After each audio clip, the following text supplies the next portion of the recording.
You are listening to the Archaeology Podcast Network.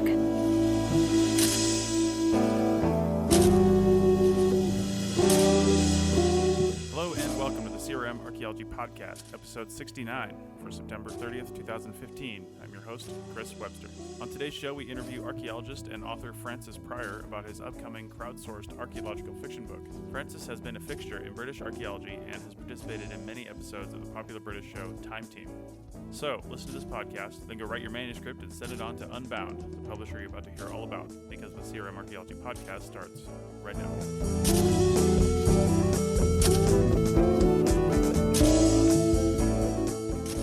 Hello, everyone. Today, I am joined by Bill in Arizona.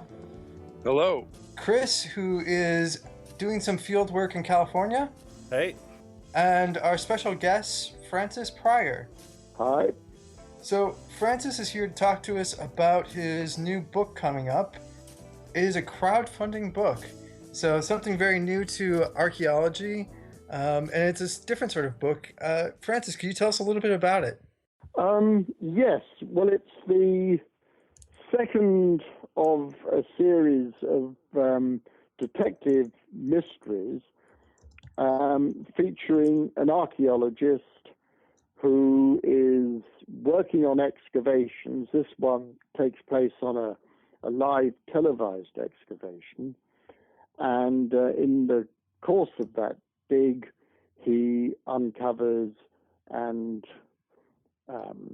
works on a murder. I'm not going to say if he was successful or not, because that would be giving it away.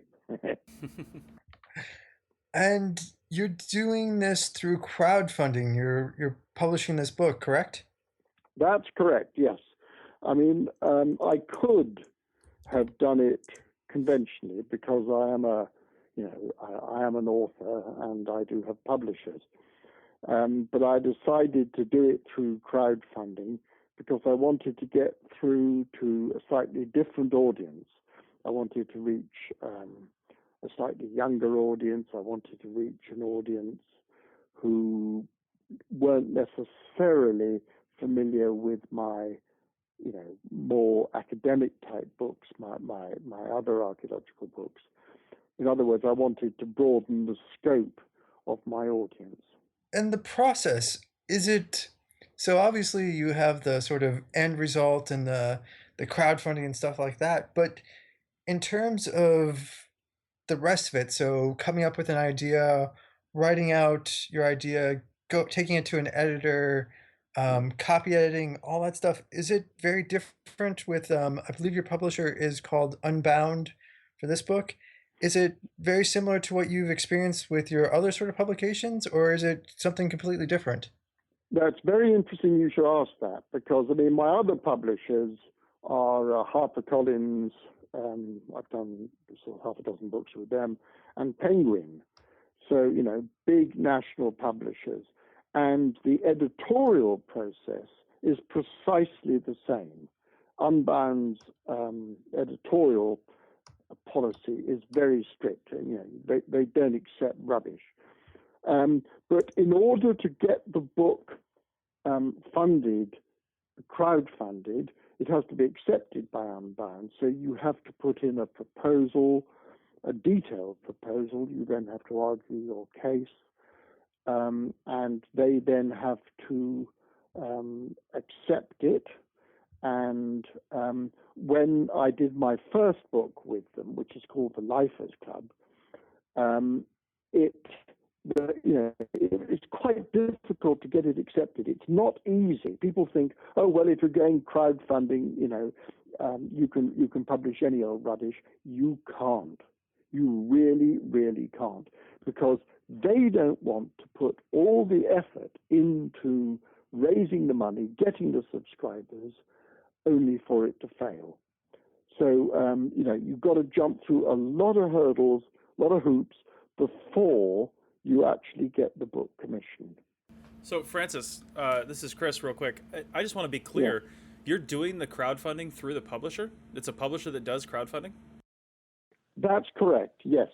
Okay. The publisher specializes in crowdfunding, yeah. And what was the name of that publisher again? I want to make sure we get these links in the show notes.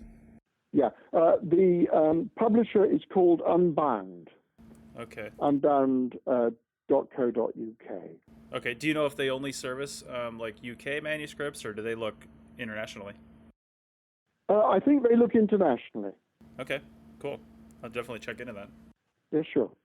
And could you tell us about the process you went through to get it? So did you have to sort of submit like a book description to Unbound, and then they sort of did a normal editor's thing, look through it, and then decide to put it up there? Is there like a interview process? How does one go about approaching Unbound to get a book published with them? Right. Well, I think Unbound were the first of the crowdfunding publishers. And it was set up by three authors who wanted to get control of books back to the writers of books, because I think there is a common perception, I think there was some justification, that the publishing industry looks after itself, it doesn't look after its authors. And so that was their primary aim. And I knew one of the founders of Unbound. Unbound was founded about 3-4 years ago. And I knew one of the founders who I had worked with on some television programs in the past. And I had done a presentation at the Hay on Wye Book Festival on one of my books for Penguin. And when I was on the way to the bar, after having done a presentation and signing, Justin Pollard, who was the co-founder of Unbound, hailed me and said, "Francis, what are you doing?" And he told me all about Unbound and gave me a card and talked to me. And I didn't tell him, and he didn't know, but at the time I was writing this detective book. And about a year later, 9 months, a year later, I phoned him up and said, "Look, I've been writing this book." And he said, "Okay, do me a 7-page summary of what the book's all about." Francis, because you've published previously with them, Lifers Club, I believe, is your previous Lifers book. Club, yeah. Yeah, and your newest ones, you're currently raising funds for it. Does Unbound, do they do nonfiction sort of work? Oh, yes, they do. That's their main output is nonfiction. One of the people that they're particularly famous for writes books called Letters of Note. Trying to remember the Sean Usher. He's got a terribly popular website, and he produces these extraordinary sort of facsimiles of people's letters and that sort of thing. I mean, there's a book that Unbound published by Mrs. Stephen Fry, and you can imagine who wrote that. They do have very popular, very well-known writers. So it's not a publishing house for people who are not going to get their work published elsewhere. That's the main point. And you've done some pretty seminal books in archaeology, so Britain, BC, The Making of the British Landscape. I know those came out a while ago. If this had been available back when you were publishing those books, would you have gone with this option of crowdfunding those books? No, I think not, because they had a sort of surefire market, and they were done in conjunction with television series and that sort of thing. They were tailor-made for the book trade as it was in the early 21st century. In fact, I still plan to publish some more books for people like Penguin if they'll have them.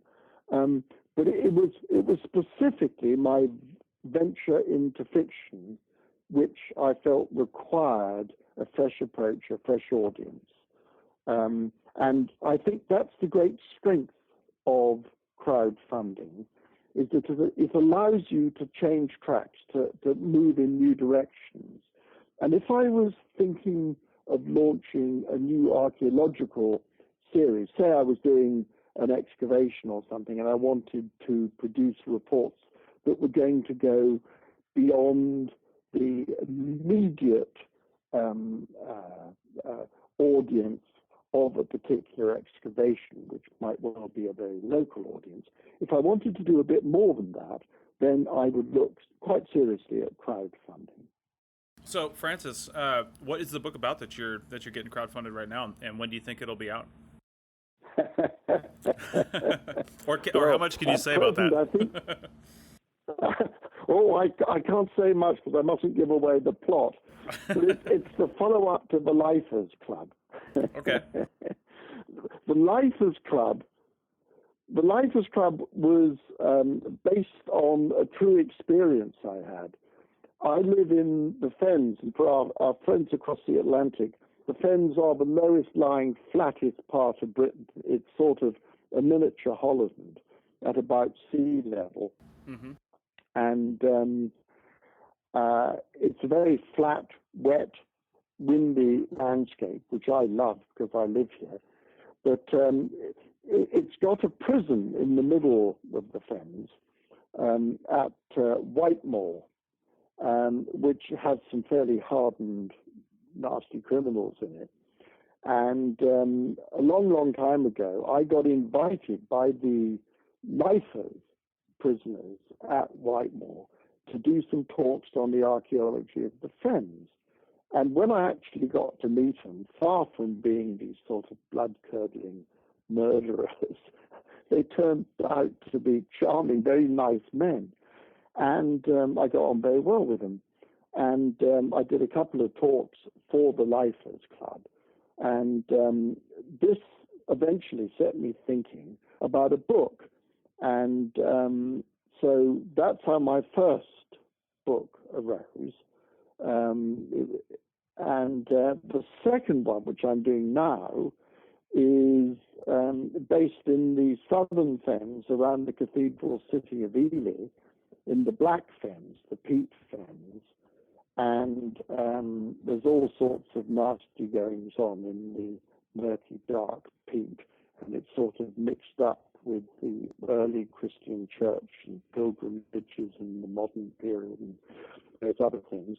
And the main thing is that the action actually takes place in an excavation, and the excavation is being televised live on national television. And we're not talking about sort of cable television, we're talking about national preview on-air television. So there's probably an audience of, 5-10 million people looking at it. And I've got a lot of experience of doing that. And so I thought I'd put it to good use and write this murder mystery surrounding that. Okay. Is there any like, say, historical aspects to this, or is this 100% work of fiction? No, there are historical aspects of it. I built some of it around a very, very early Anglo-Saxon saint called St. Fursey, who's Celtic saint, actually. He came from Ireland, and he ended his life in France, I think it is. So, there's quite a lot of genuine stuff in it, if you'll believe it. Nice.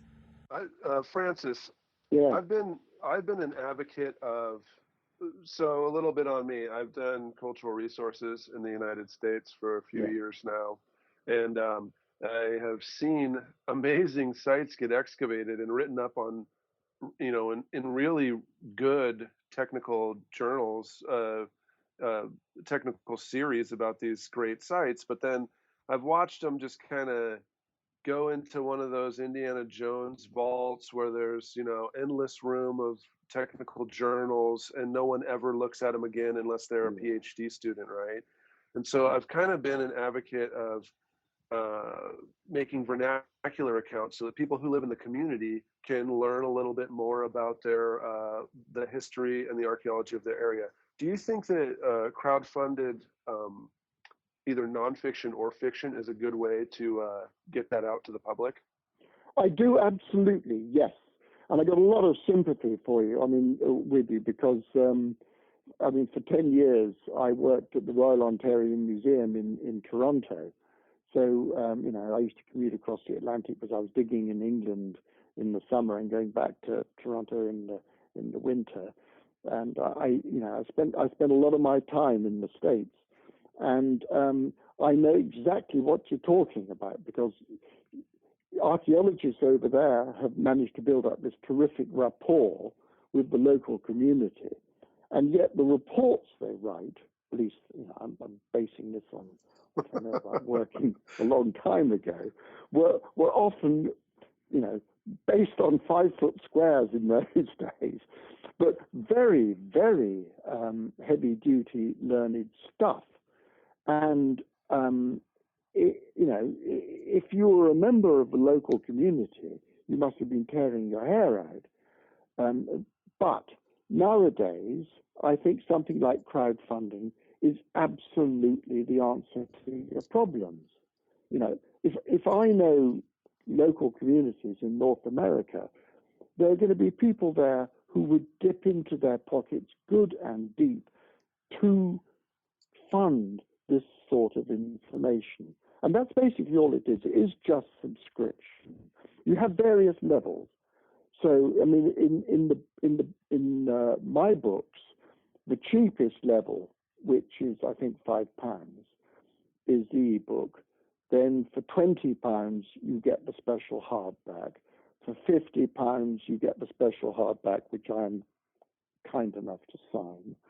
Then for £80, you can have a special trip around my garden when I open it in the summer. And for £100, you can do a special trip around one of my sites or a museum or something like that, which I will conduct. So, that gives you a range of things to do. And from my point of view, what I love about it is that I get to know my readers, through personal contact. And that's one of the things I really like about crowdfunding, which you don't get through one of the big publishing houses. So the setup is very similar to other crowdfunding sort of projects in that there's different levels. And so at the very basic level, you get the book, but at different levels, there's going to be sort of, I hate this word when they describe it in crowdfunding, but rewards. But I should say different levels of contribution and returns. Yeah. Do you get to sort of have a discussion about what those are? And I think for one of your books, you did a tour of Stonehenge. Of Seahenge. Seahenge. Yeah. Yeah. Yeah. So yeah, no, I thought of that. When these different levels are set up, it's done very much in consultation. In fact, I have to, think of them. It's part of the author's job. It's part of setting up the whole project. And then, of course, there is the launch party, which people can come to, and that's another level, quite an expensive level. But yes, that's very carefully thought out. Some people, and I personally don't do this, but some people say if you pay a certain amount, then your name can be the name of a character in the book. I draw the line at that. As I said in a blog recently, in fact, I think it was in Doug's blog, names are part of the character and atmosphere of a book. And if you you can't farm it out. I mean, the classic one is Sherlock Holmes. If Sherlock Holmes had actually been sponsored and the sponsor's name was Joe Bloggs, it wouldn't have made Arthur Conan Doyle's name.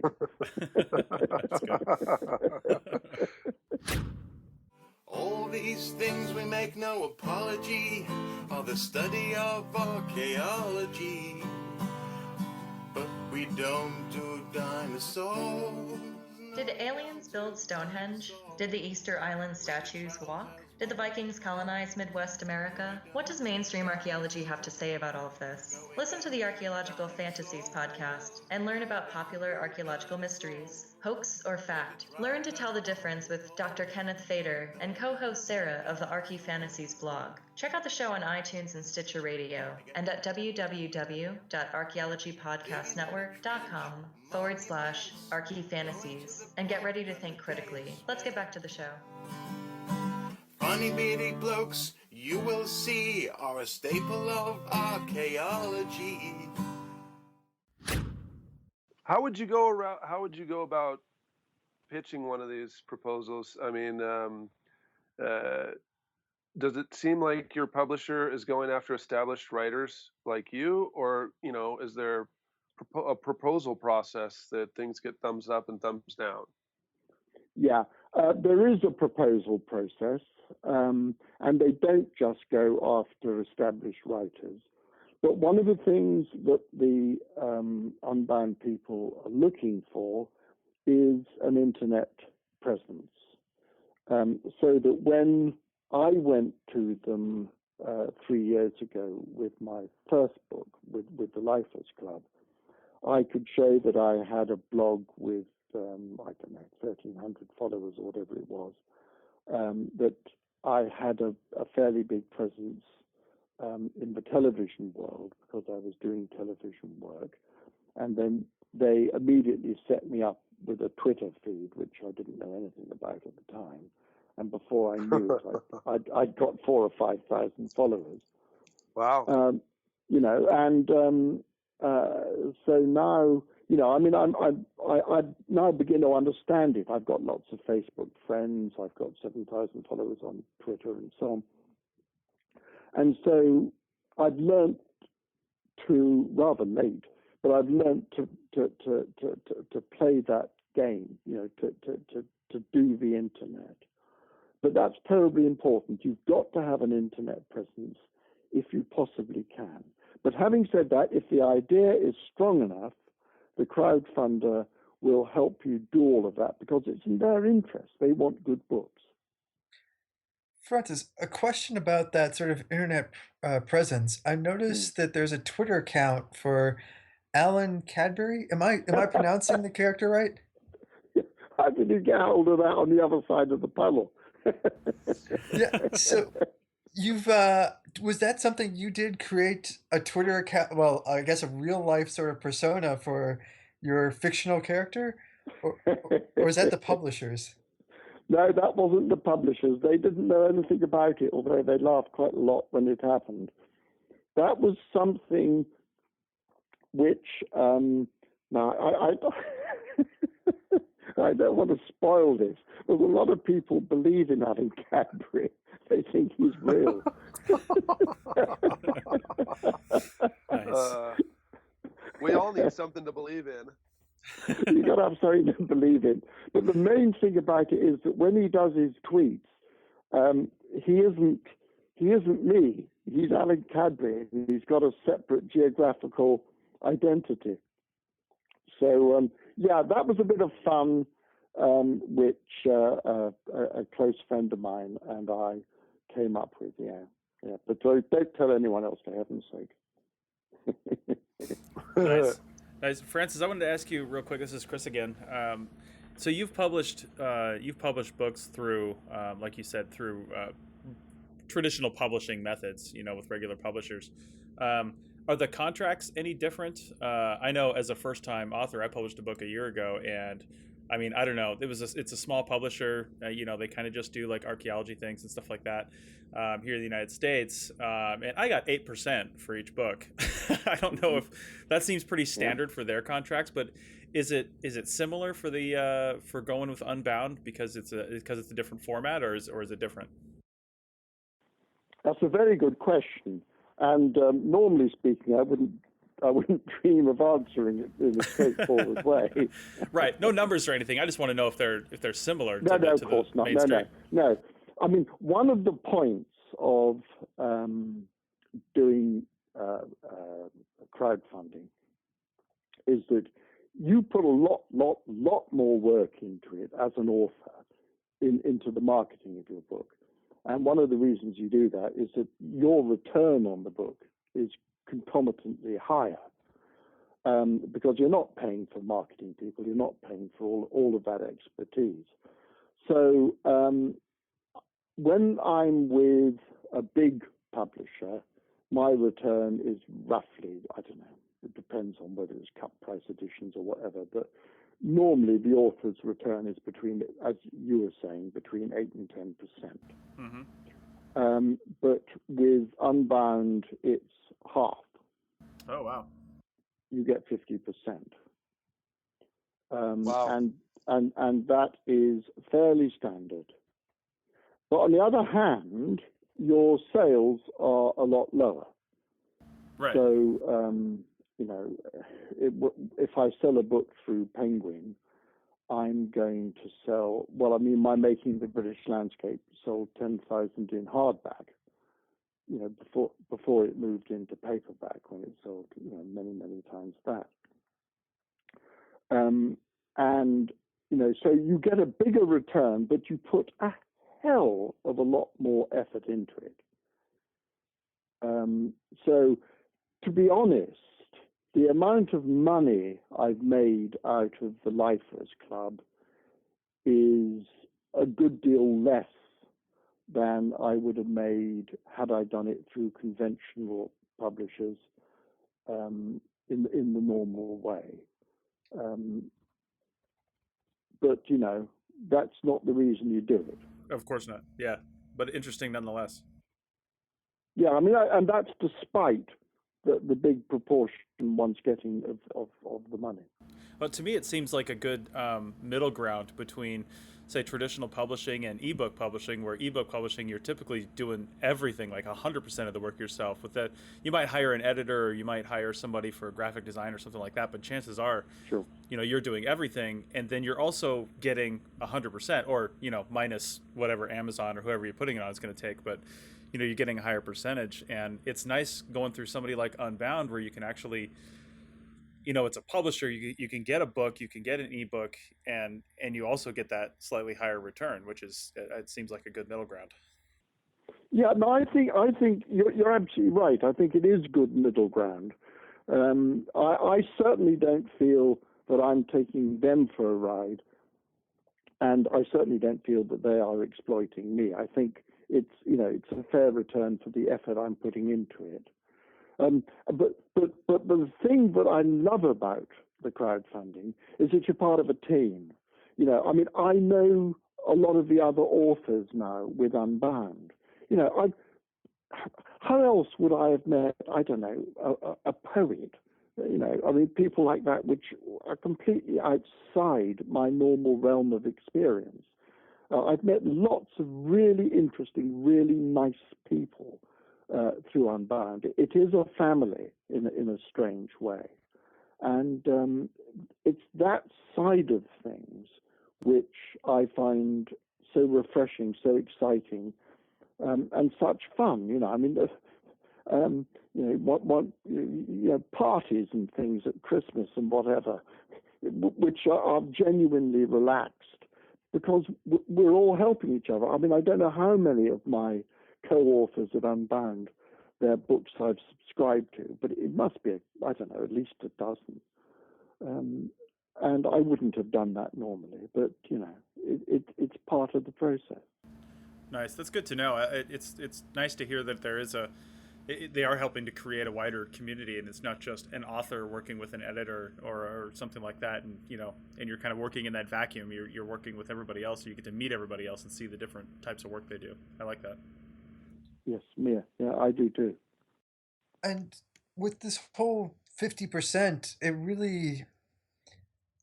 it seems like it puts you a lot closer also with the people, your readers as well. So when people are, donating to, well, or purchasing one of the different levels at Unbound, it's not just that it's going to a traditional publisher, it's they're really sort of having that connection with you as an author and supporting you a lot as well. Do you find that? Yes, no, I mean that's one of the things which, to be honest, I like about it. With people are putting, if you like, their money where their mouth is, and it creates a very strong link, because in essence, what they're doing when they're funding you, they're not putting money in your pocket. Well, they are, of course they are, but what they're doing is that they're paying for you to write the book. It's your time. So when Unbound was set up, the idea of the whole thing was that enough money would be raised during the subscription process to pay the author to write the book. Now, in my case, I wrote the book first in my first case, for Lifers Club. So in effect, it was paying me in arrears. In the second book, I've written most of it, but I'm currently having second thoughts about large parts of it. So I'm going to have to do a certain amount of reworking. And all of that is going to be paid for by Unbound, by my advance when the thing's paid for. But the third book of the series, which I've got very much in my head now, I've decided I'm going to write in the way that Unbound intended their subscriptions to be used, as an advance to pay the author to live while he or she is actually writing the book. And that is the key thing. It's a way of generating an advance on a good idea. Ah, I did not realize it was meant to be sort of advanced. I kind of, looking around the website, thought it was something where you had a book, you had it mainly done, and then this was the sort of final push. But it's actually so it's meant to be sort of reverse. You raise the funds with an idea and then use that funds to support you while you write up that idea, correct? That's correct, yes. That was the idea of the three authors who set the company up. As I had a long discussion with Justin Pollard, who was one of them.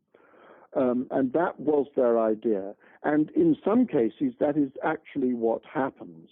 You have to write the first chapter to give a flavor of what the book's going to be all about.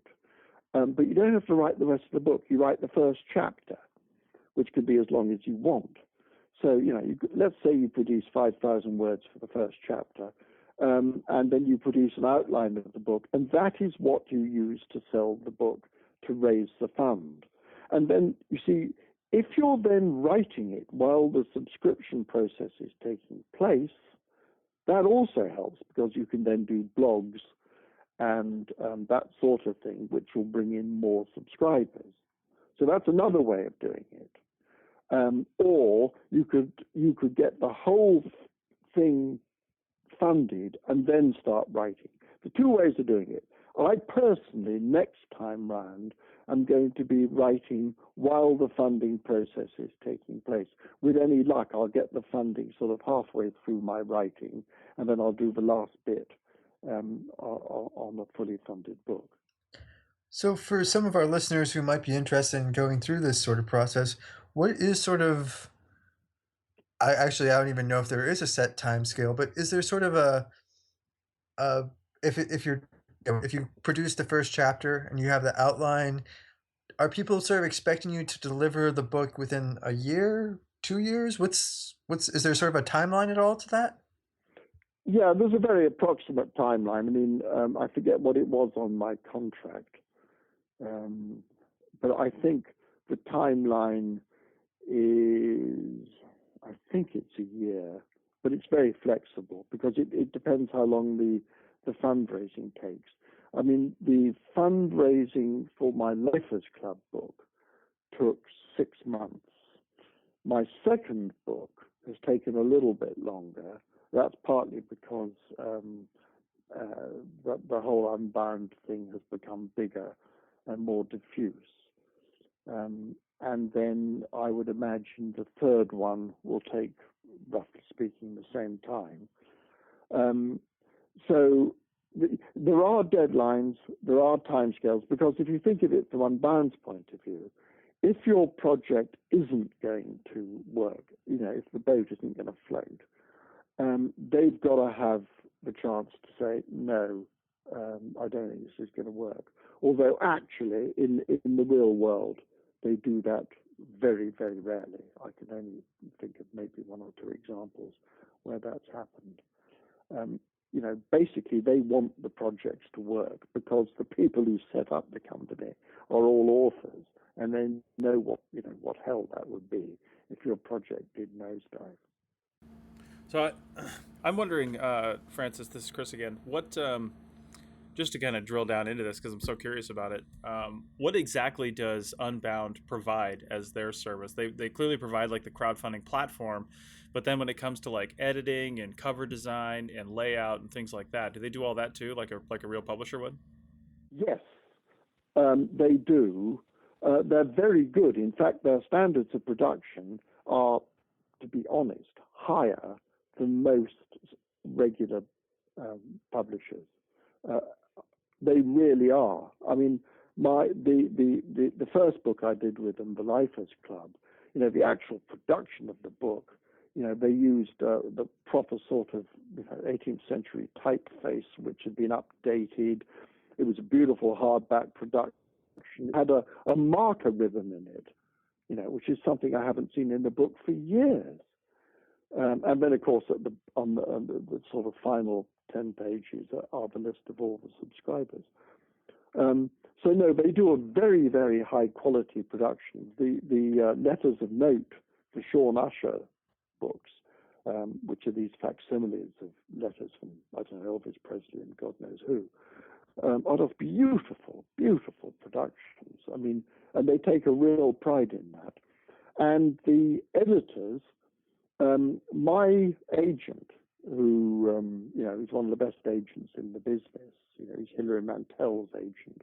He really knows his job inside out.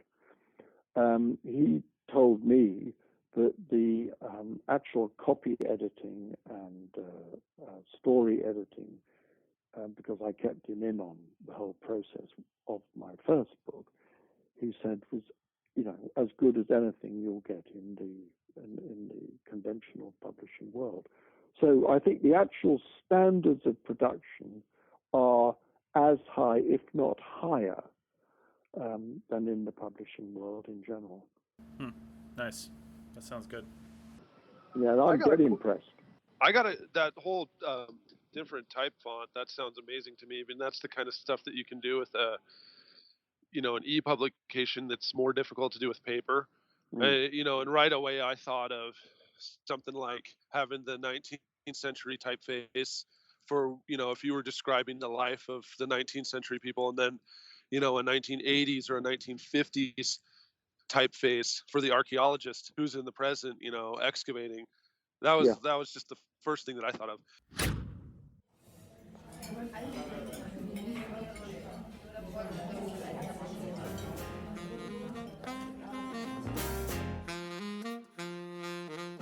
The Archaeology and Ale podcast presents a monthly series of lectures on all aspects of archaeology.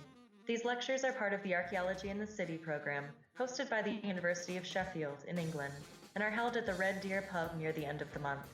The podcast can be heard a few days later. Check out the Red Deer if you're in the area, or find this podcast on iTunes, Stitcher Radio, and at www.archaeologypodcastnetwork.com. Now let's get back to the show.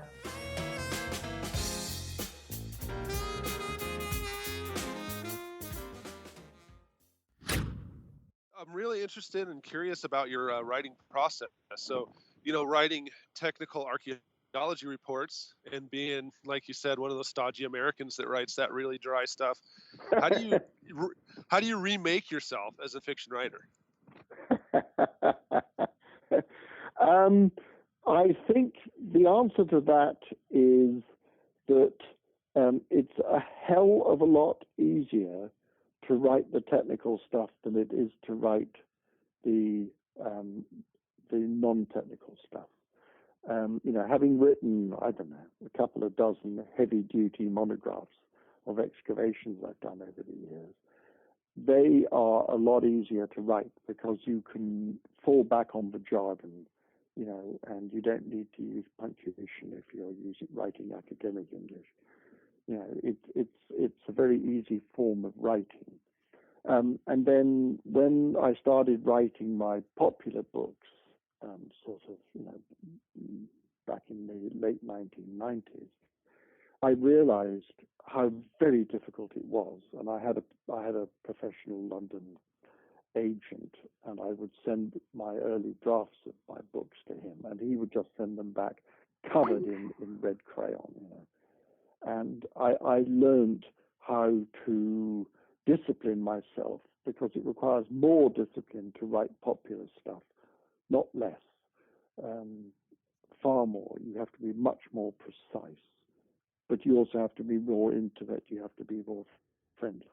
And, it's been an extension of that process of learning how to express yourself in a comprehensible, popular way, to such an extent now that I don't think I could do any academic writing, because, well, no, I really don't, because, I use punctuation. I express myself clearly. And if you write academic stuff, you can't do that. It doesn't go down well with the assessment boards and all these other brain-dead people who look over your shoulder. Nice. It seems like you already had a writing system, though. Like you already were you trained yourself to sit down and write, Yeah. So you just had to learn how to write in a vernacular form more than in the more academic form, right? Yeah, that's absolutely right. Yeah, I did. It's just a different discipline, but it's a harder one. When I was writing big excavation monographs and things, I could easily knock out 5,000 words a day. It wouldn't cause me any problem at all. Now, when I'm writing fiction, if I do 1,000 words a day, I'm very happy with myself. Wow. Yeah. Ian Rankin does 6,000 words a day when he's writing his detective fiction, but he's in a different class from me. Yeah. Francis had a question about the. I was just looking on the website at the page for the book and the crowdfunding effort. It says you're 81% funded, which is nice. It's getting close. Yeah. I don't see, like on other funding similar websites, there's usually a time limit. I don't see a time limit on here. Do they just let it go until you get 100%, or will they cut it off at some point if you never reach that for some reason? Yeah, no, they don't do that. It's not part of the Unbound culture. There is. I've got a time limit in my contract, which I think I'm coming up to, but they're not going to push it. They reckon that once you get to 50%, the book's going to go anyway. Yeah, 81% is pretty high. I imagine they've got a healthy sum of money for that. Oh yeah. Okay. And for our listeners, we'll have a link in the show notes. The book is The Way, the Truth, and the Dead. So if you are interested in buying it, you can go to the site. We'll have the link there, and you'll be able to contribute to the crowdfunding. So I think that the phrase you're looking for, Doug, is spend money like water.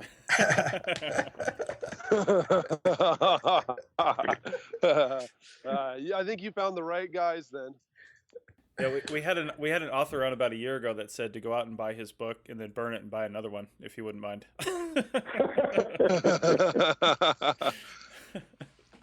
Hey, Francis, I'm sold on this. This is to me this seems like it's the way it should be as far as archaeology writing. If there's one tip that you could give an aspiring person like us making the transition towards this? What advice do you have? I think it's very simple, and it is tell stories. If you want to retain your reader's attention, you've got to have a story with a beginning, a middle, and an end.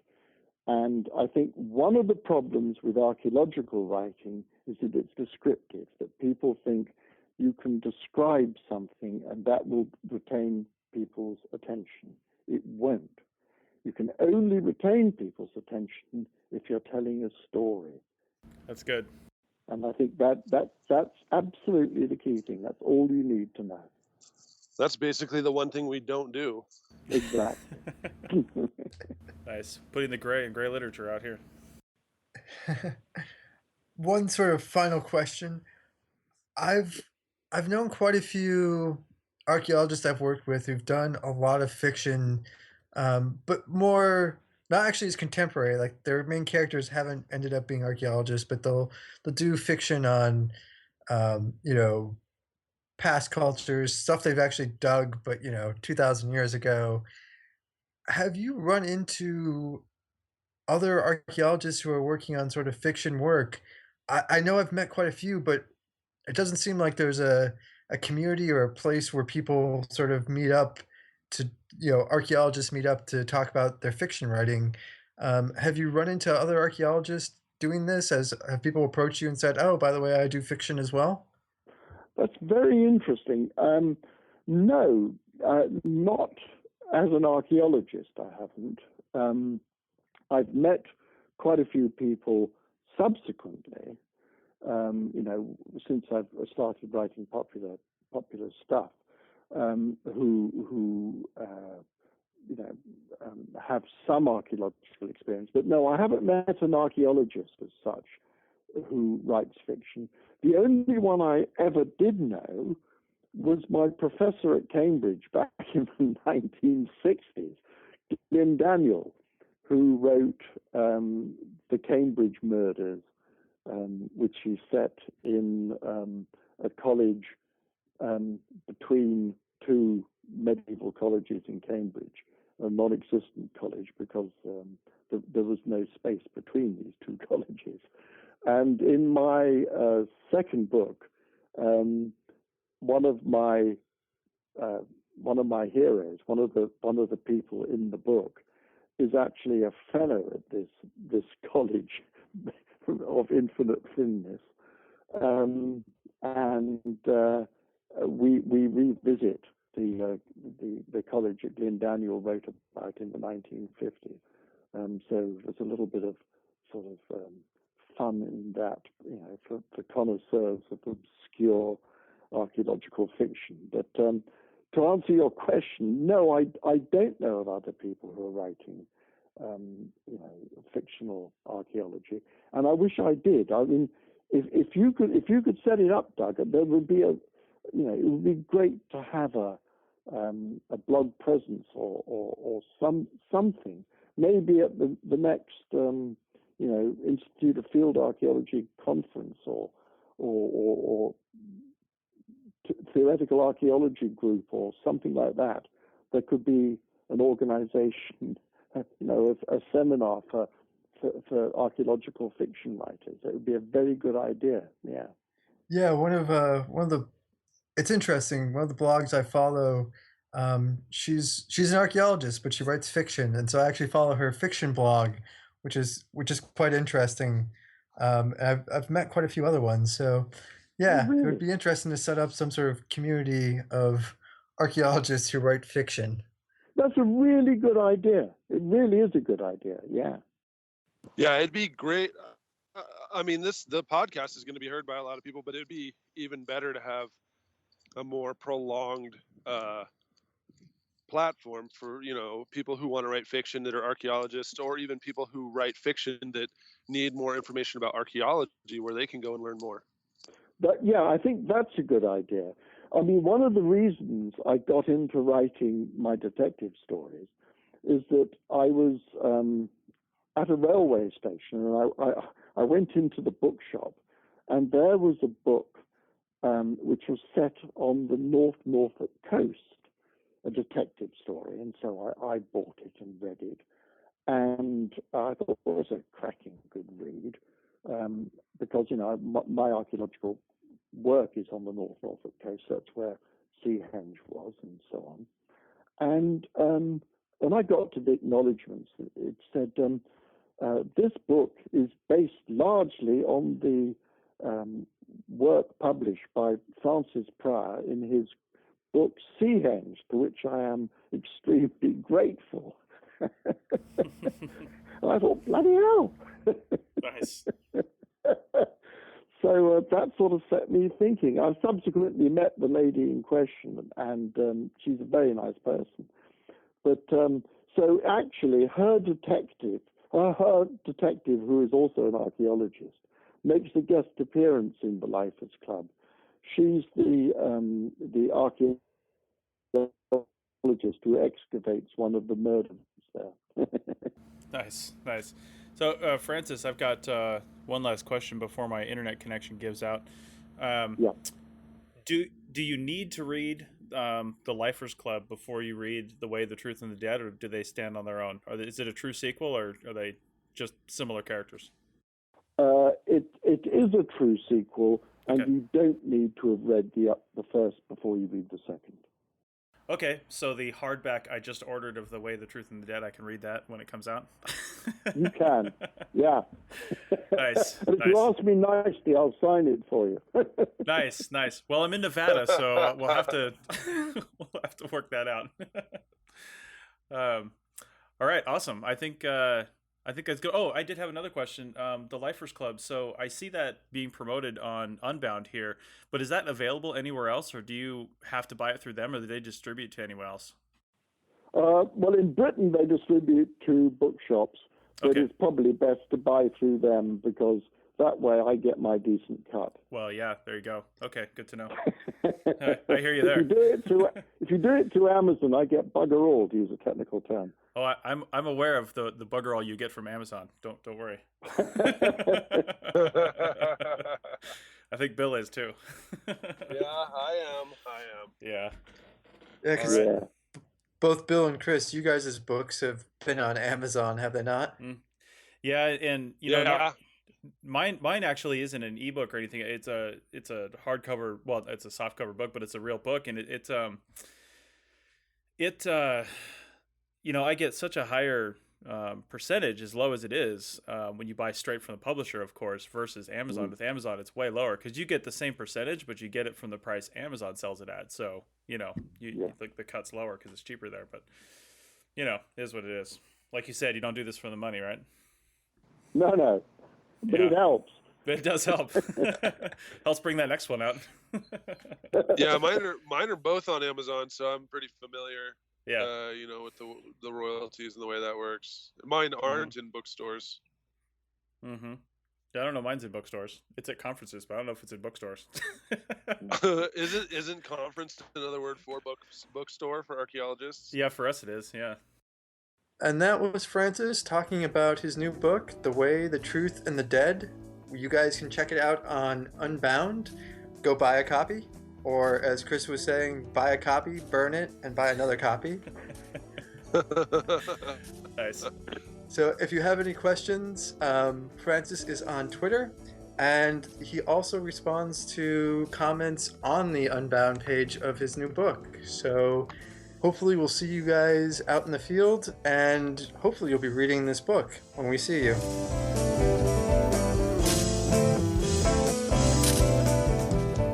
That's it for another episode of the CRM Archaeology Podcast. Links to some of the items mentioned on the show are in the show notes for this podcast, which can be found at www.archaeologypodcastnetwork.com/CRM Arc Podcast. If you like the show and want to comment, please do. You can leave comments about this or any other episode on the website or on the iTunes page for the episode.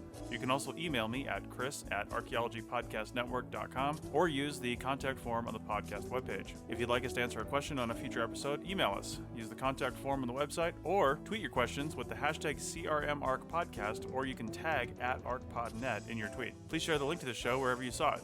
If you you share CRM archaeology-related items on Twitter or Facebook or anywhere else for that matter, be sure to use the hashtag CRMArc so the community can see and comment. If you'd like to subscribe to this podcast, you can do so on iTunes or on Stitcher Radio. You can also type the name of the podcast into your favorite podcasting app and subscribe that way. Don't forget to go over to iTunes and leave a review of the show. It helps us get noticed so more people can find our podcast and benefit from the content. Also, send us show suggestions and interview suggestions. We want this to be a resource for field technicians everywhere, and we want to know what you want to know about. Also, please consider donating to the Archaeology Podcast Network. Your donations help fund our bandwidth and contribute to our editing costs. Thanks to everyone for joining me this week. Thanks to Doug for hosting, and thanks to the listeners for tuning in. We'll see you in the field. Goodbye. Bye now. Bye, guys. Bye.